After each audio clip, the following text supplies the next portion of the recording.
So I was at the Greenfield Village Old Car Festival last weekend. A couple of years ago, I did a whole two-part video series. I guess that would be a series, two parts, on this car show, which is well worth your time every year.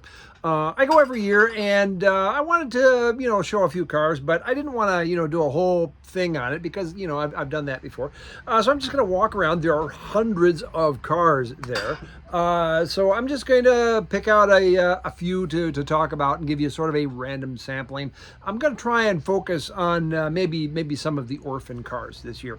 Anyway, I'll try and keep it to like a respectable 20 minutes or so. Anyway, here's some of the cars that were at the Greenfield Village Old Car Festival in Dearborn, Michigan. Enjoy. All right, so let's start right off with this 1927 Chrysler Imperial Sportif convertible. This is top-tier Chrysler for 1927 and one of only 6 built. The original owner treated it very well and put just a little over 1,500 miles on the clock. That's 1,500. He eventually died and it was donated to the Henry Ford Museum in 1962. The car was only 35 years old at the time. The Ford Museum has rarely displayed it, and it was brought out of storage for this show. This is as close to a brand new 1927 Chrysler as you will ever see. The only restoration work done has been new tires. I was impressed. I always like Citroens, and here's a 1924 5CV Treflute. Treflute translates as clover, referring to the 3-branched seating arrangement. And the CV in the name is French for cheval, which translates as horse. So this is a 5-horsepower car.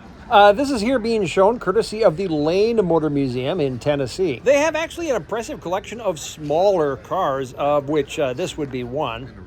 I've been there. It's a very worthwhile stop, but that was before I was doing videos, so all I took is pictures. Hey, look at that. It's a Citroen steering wheel with actually 3 spokes. I like how the windshield tilts back. Anyway, a neat car. Let's leave the special display area and see what else we can find.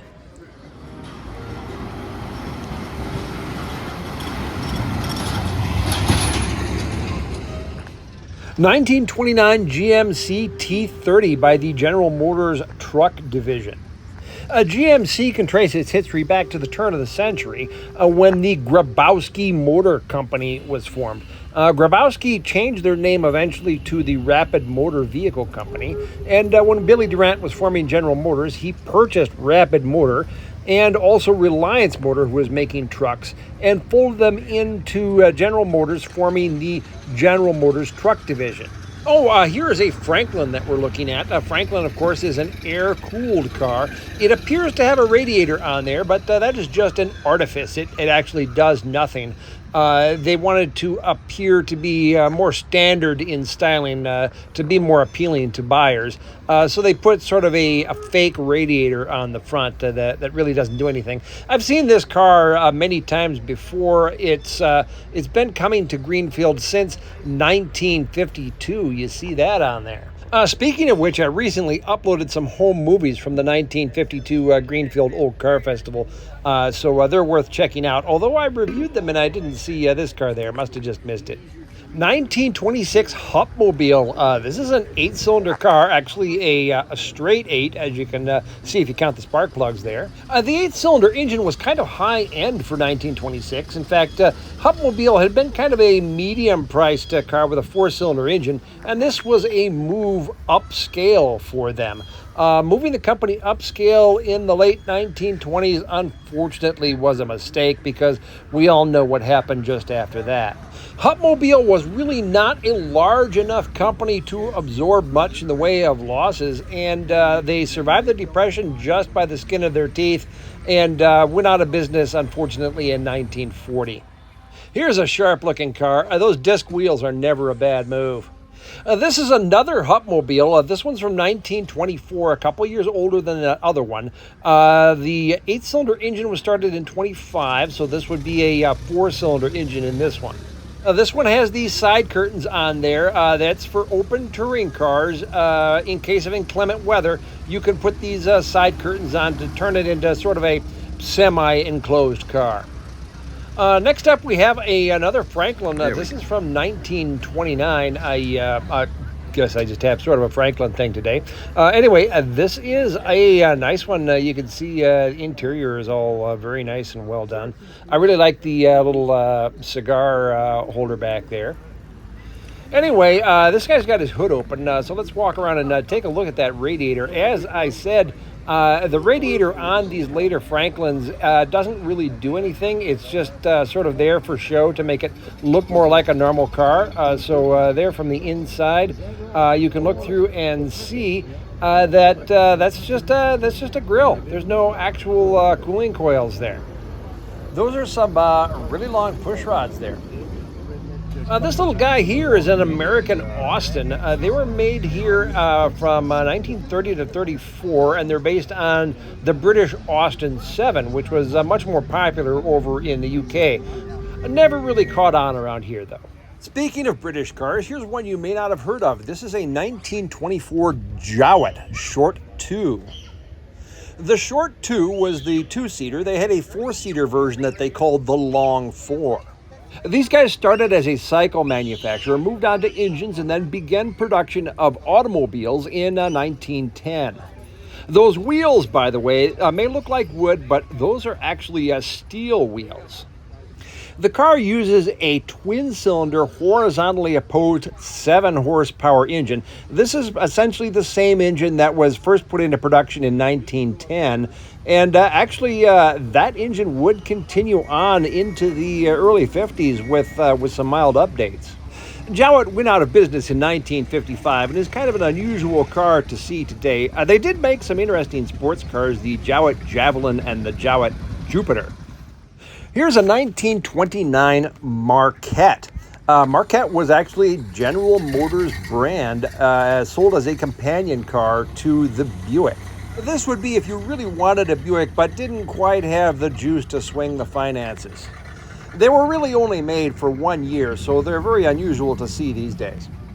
A lot of GM brands kind of got the companion car treatment. You're probably very familiar with Cadillac's companion car, the LaSalle, but Oldsmobile also had the Viking, and Oakland had the Pontiac.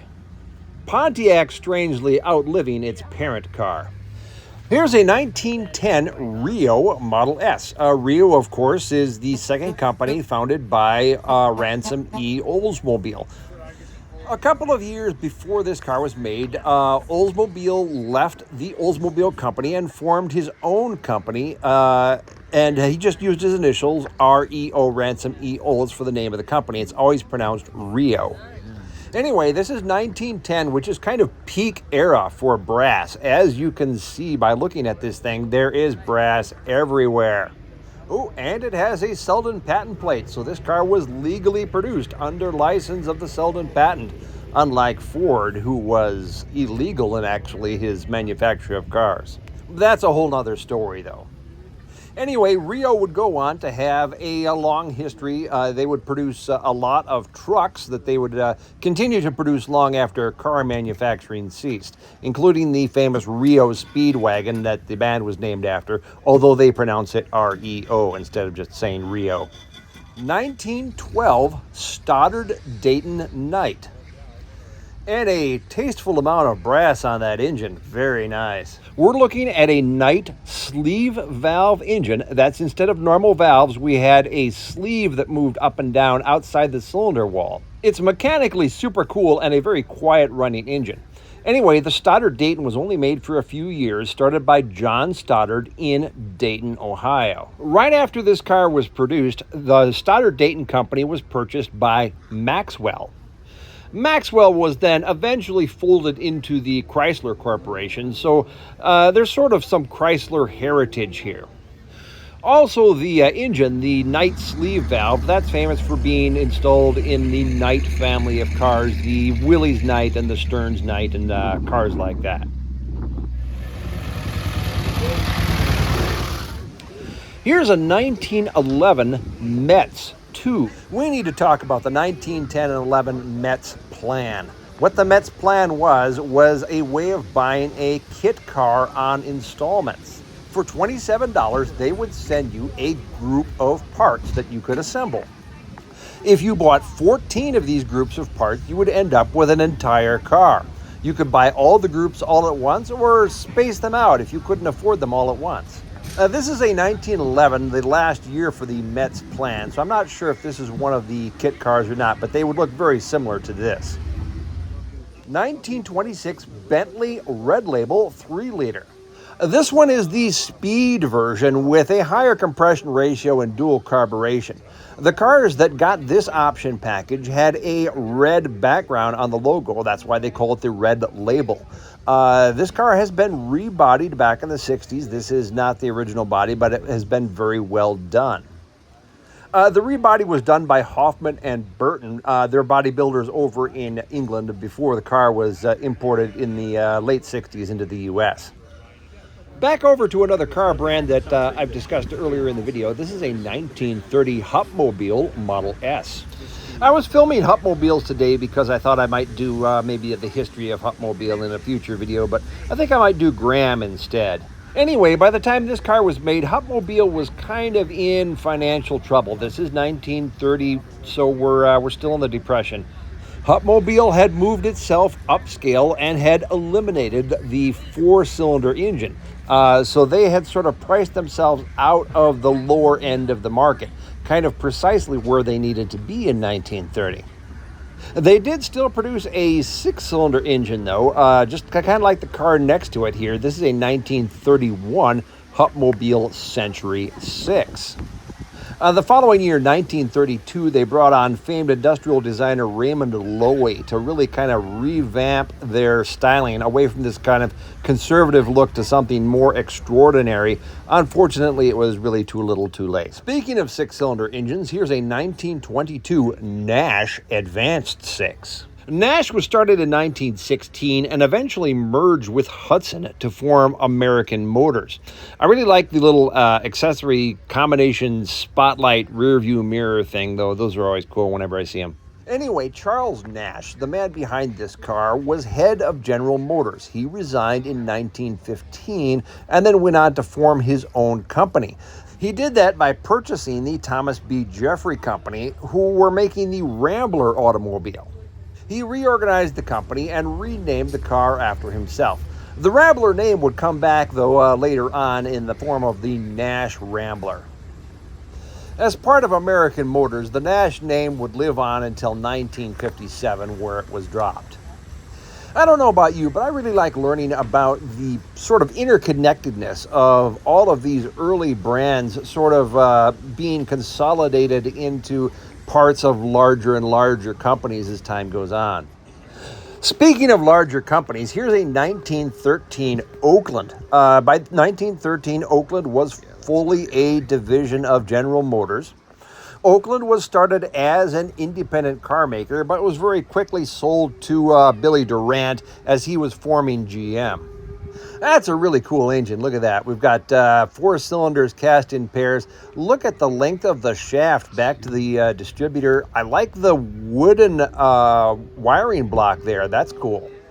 Looks like for today he's bypassing the original ignition coil with a modern ignition coil. But hey, I don't judge. You do what you got to do, man. A beautiful car. Looks like we've got the original upholstery here. That's horsehair stuffing that would be in there. Horsehair at the time was a widely used upholstery stuffing, not just on cars, but also on chairs and couches and things. It's mostly horse tail hair, I think. Here's a 1917 Grey Dort. The Grey Dort is a Canadian-built car made in Chatham, Ontario. The original company, the Grey Carriage Works, dates back to 1855. In the 20th century, they started making car bodies for Ford. In 1915, they entered an agreement with Dort, the American car company out of Flint. Dort would supply most of the mechanical components, and Grey would supply the bodies. The resulting car here is the Dort Grey. Dort went out of business in 1924, and Dort Grey folded shortly thereafter. So here's an interesting history. 1899, the Root and Vandervoot Engineering Company forms in East Moline, Indiana, to make stationary engines.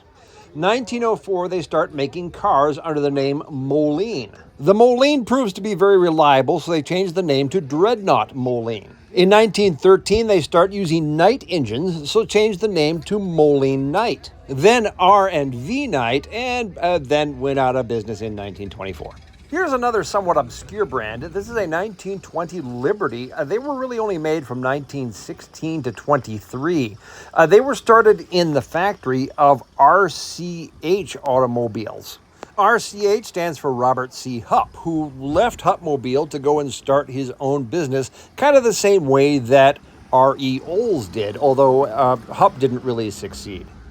Liberty eventually sold out to Columbia, who were then bought by Bud Wheel. Hey, here's a 1913 Rambler. I had mentioned the Rambler just a little bit ago. The Rambler was made by the Thomas B. Jeffrey Company, who started off in bicycles, but sold his bicycle business to the American Bicycle Company, which is, that's a whole thing. Started this car company, but was bought out by Nash. The American Bicycle Company and sort of its association with the early car industry is very interesting. In fact, I would go watch my video on the history of the Pope Motor Company. I just found it super interesting. 1904 Sunset. Here's another car not made in the U.S. This was actually made in California. During their short life, the Sunset Motor Company produced a steam car, an electric car, and then finally a gas car before their plant was destroyed in the San Francisco earthquake. They were able to reorganize under new ownership in San Jose and then continued on for a few years. They struggled, though, and ownership changed again. One of their struggles involved a salesman stealing the battery and gasoline out of the car of the San Jose district attorney. Anyway, they finally closed up for good in 1913. Anyway, this is a 1904, which will be a San Francisco car that should have a 10 horsepower engine in there, which was powerful for 1904. I always like the early cars because they have the little oilers on there so that you can adjust the drips per minute to each section of engine. Over there is the ignition coil, so that would be a single cylinder engine because there's just one coil there. Whole lot of twists going on that horn. Over on the side lamps, I like the little red ruby in the back there so that you can glance down and see from the driver's seat that it is in fact lit. Picking up on my subtle radiator clues, I'm going to go with this is a 1908 Jackson. The Jackson was made in Jackson, Michigan, and was started by Brian Carter, who left the company and then went on to make the Carter car. Jackson eventually merged with Dixie Flyer and National to form Associated Motors, sort of a General Motors attempt. The merger happened in 1923, and by 1924 it was gone. Hey, by pure happenstance, here's a 1913 National. That's one of the other three cars that formed Associated Motors. During their history, National actually accrued quite a reputation on the racetrack, so it was a decent car, but at the end of the day, just ran out of money. It seems like I'm covering independent makes today, so many of my stories in this video just kind of end with a sad trombone sound. But hey, these companies did leave behind some fantastic looking cars, like this 1913 Speedway Roadster. Here's a 1912 EMF. I've covered EMF here a little bit before. What it is a very, actually well-built car. It's tied to Studebaker in that Studebaker, when they first started making cars, were only making electric cars. They didn't have a gasoline offering. So what they did is they offered EMF cars through the Studebaker dealer network. Eventually, EMF kind of fell apart internally. Their management didn't get along with themselves, so Studebaker bought them out. Here's a 1911 Grabowski Power Wagon. Remember, I mentioned the name Grabowski earlier. The Grabowski Motor Company formed the basis of GMC. So after selling out to GM, the Grabowski brothers went and formed another truck company, the Grabowski Power Wagon Company, and this is one of those. They eventually folded in 1913, but they did make this beautiful truck. I really like any steering wheel that goes just straight up and down vertically like that. This is just the sign of a powerful truck. This thing has dual chain drive on the back.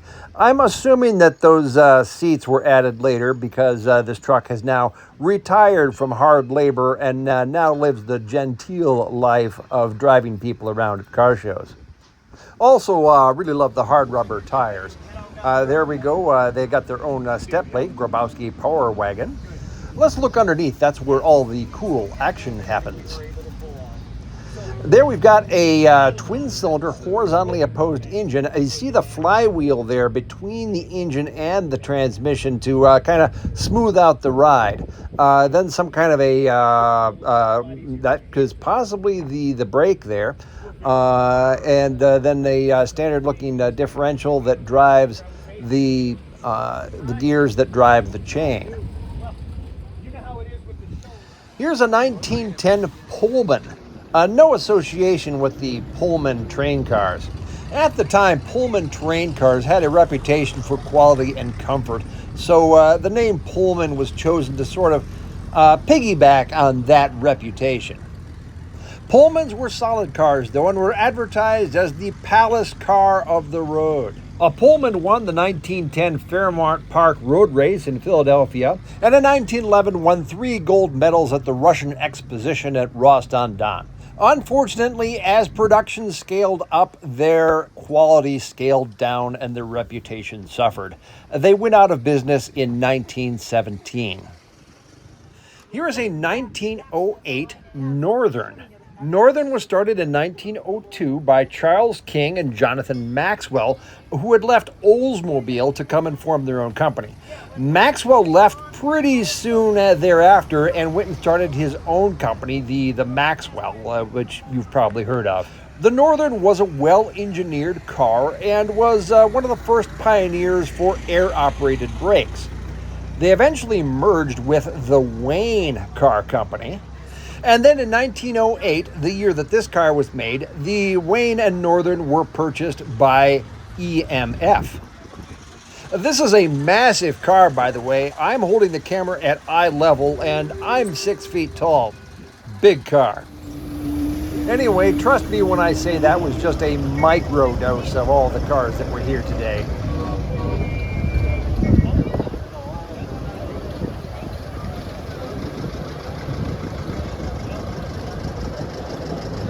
That was a very small sampling of some of the cars that were at the Greenfield Village Old Car Festival. Like I said, hundreds of cars there, so I couldn't possibly cover them all. That was a very small sample. I've got some other shows, and of course Hershey's coming up, so subscribe to the channel so that you can catch some of my other videos and talk about the history of maybe some of the Orphan brands. Anyway, there's a link right about, let's say right about there, to subscribe to the channel, and then there's a link right about there so that you can go and look at some of my other videos that I've made right now. No need to wait for me to come out with new ones. You go look at all my old ones. Anyway, until next time, I'll talk to you later. Bye.